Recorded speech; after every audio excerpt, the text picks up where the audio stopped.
Namaste and good morning. Oh, what a beautiful morning. Let us do prayers to the sun.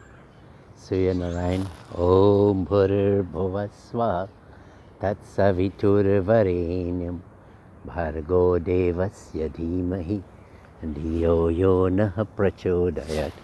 Om Bhurir Bhuvasva Tat Savitur Varenyam Bhargo Devasya Dhimahi Dhiyo Yo Nah Prachodayat.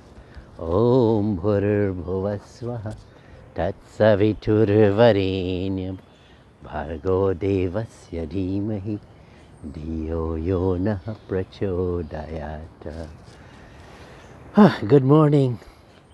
What a refreshing morning, and coming here and being with nature. This is the best Mandir. Everything is here. Nothing, all the elements, earth, fire, water, air, and space. You see it? There it is. Water, nice and refreshing. And this morning I want to talk about how a mind that's attached to nothing but open to everything. Imagine that. That you're not confined, your mind is not restricted in any way. Because it's the restriction of the mind that is causing us the suffering. When we allow ourselves to be guided by our restricted mind, then our world is within that small mind. And we bring that with that mind the past, the sufferings that we have. And there is no happiness because we're not living in the moment most of the time. We're thinking about the future or uncertainties. But imagine if you want happiness, just live in the moment, enjoy the moment, and you'll see a transformation. And Swami Parameshanandaji, he's a proponent of that. And one of the things that, being a sannyas, that you have to do your religious rites, the last one, the rites that say that you end this lifetime and you go into a new one. So you do your Shrad. We do our Shrad, and it was a little scary when I was saying the prayers for my last, my body after doing it for all other relatives and so. But it's a beautiful thing because when you surrender to the Guru in this manner and you start this new life, he takes full responsibility of you and also all the people who are dependent on you. Imagine that. And I've seen it that all the people that in pre-ashram life, they are so progressive, especially ones the nearest and dearest. That is the power of the Guru. Not just materially, but through wisdom. They are all progressive. So when God takes you out of this, he takes care of everything else.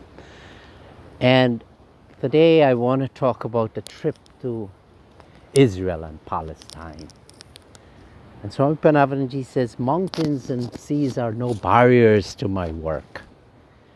And I'm a witness, I'm a recipient of that statement because I've gone to so many countries doing these conflict resolution, going to Parliament of World Religions, going with United Nations, going with by devotees requesting me to go and do work in different places. So it's God and human effort. And when he says that, going to Israel, and first stop was in Haifa. And Haifa is a very beautiful place. It is so, what would I say? It is so, looking down on the sea there. And I had the opportunity to join the Jewish community, our friends there, in Hanukkah.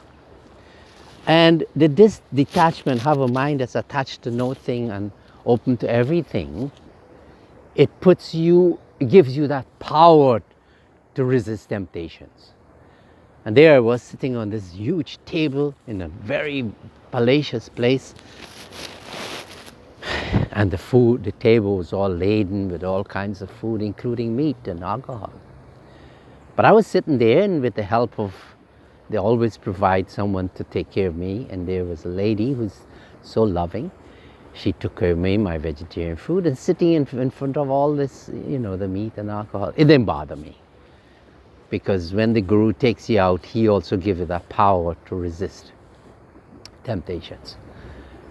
And then after that, we went to the Wailing Wall, and then we went to the Knesset, have a big meeting there with the high-level politicians there, and we spoke, and you could see the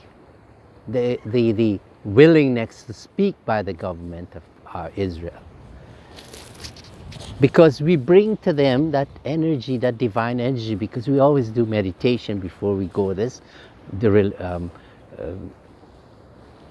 Our team comprises of different faiths, and we do meditation is a common language.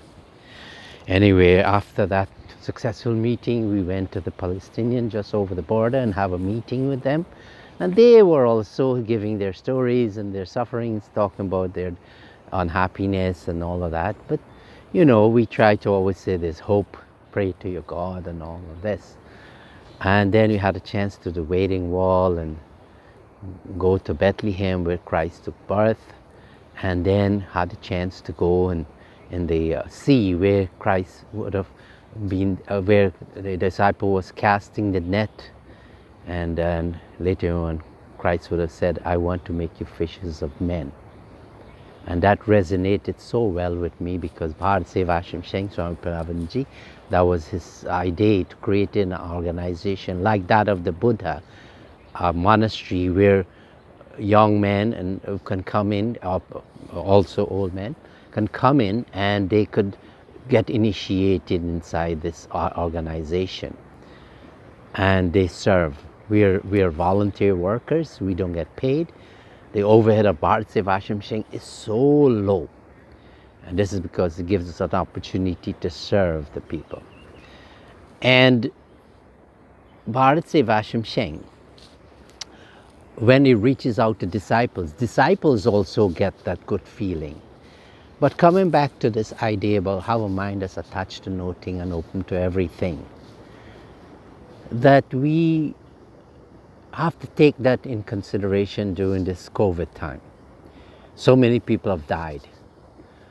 And in our Hindu tradition, it says that when we practice this being attached to God, thinking of God, and our prayer should be, God, I want to be like you, whoever is Krishna or whatever, or whoever you pray to, Mother Durga, Swami Parameshanandaji, then you're detaching yourself from the world. And if you can, at the time of death, think of this, only God's name, and you have not attached them to this world, then what will happen? Naturally, you don't have reason to come back here because you don't have any attachment. And then you go to that place of consciousness. You have a name, no form now. This is where you came from. And that is, like I would do the yoga every morning and hit it off and exit the body through after a relaxation meditation, exit the body through the top of the head and go into Earth atmosphere, and then go into space, passing the sun and the planetary system, and go beyond the universe. And that feeling of consciousness. And you see the separation, you could see the panoramic view of all of creation. This was the Virat roop that Krishna Bhagavan is showing Arjuna in Mahabharata when he was having this thing. So Guru is so powerful when that Guru is in manifestation of consciousness, Swami Parameshanandaji. So this COVID now, let us break the bonds of our little mind, because that's causing our suffering. Let's open up our mind to that, and then our prayer should be, God, I want to be like you. And you'll see that transformation. This controversy, this religion that is all over the world now, that is keeping us inside, is becoming a religion. How we pray, and how we look at everybody. There's no white and black, rich and poor in this, because everybody's inside, whatever country in the world. The whole world is suffering with this. The whole of earth is suffering with this. So should be an example. Let's take this controversy and making something positive. Let us leave culture and tradition behind. And I want to end with a nice little anecdote, a little story that will make you think, right? There was a gentleman in Guyana, they're cooking, and outside they dig a hole in the ground and they put the pot there, and the fire would go under the pot, of course. So he goes and he looks for a cat and put it under the basket. Somebody asked him, why are you doing that? He says, my father used to do this. And then the father was there. He says, my grandfather was doing this. But there was another gentleman there that was very elderly gentleman. He says, you know, the reason why your grandfather was doing that, because the cat was there roaming around and is unhealthy for him to step in and sniff in the vegetables, and for his own sake, so he don't get fall in the fire. For his safety, your grandfather put the basket over him. So you see, we have to find out where our culture comes from. And sometimes it's necessary that we should have that mind that's open to everything and attached to nothing. That when these incarnations like Swami Parameshanandaji come, many people come and say to me, why don't you talk about Krishna so much and Bhagavan Sri Ram and all of that? Well, I say to them, if I have experience with the Swami Parameshanandaji, does you or anybody have experience with the God that you pray to? And many people say no. So then I say, if I have this experience with God, He manifests Himself out of a photo, and then He brings me into this life. How does He know me? He has to be God in the form of a God without a form. And He knows everything that's happening. He knows our past, present, and future. So I have that conviction, and you should have that conviction in whatever God you pray to. Pray with that conviction that He will take you, and this will be your last birth. Pray, I want to be like you, God. Hari Om, Shanti, Shanti, Hari Om.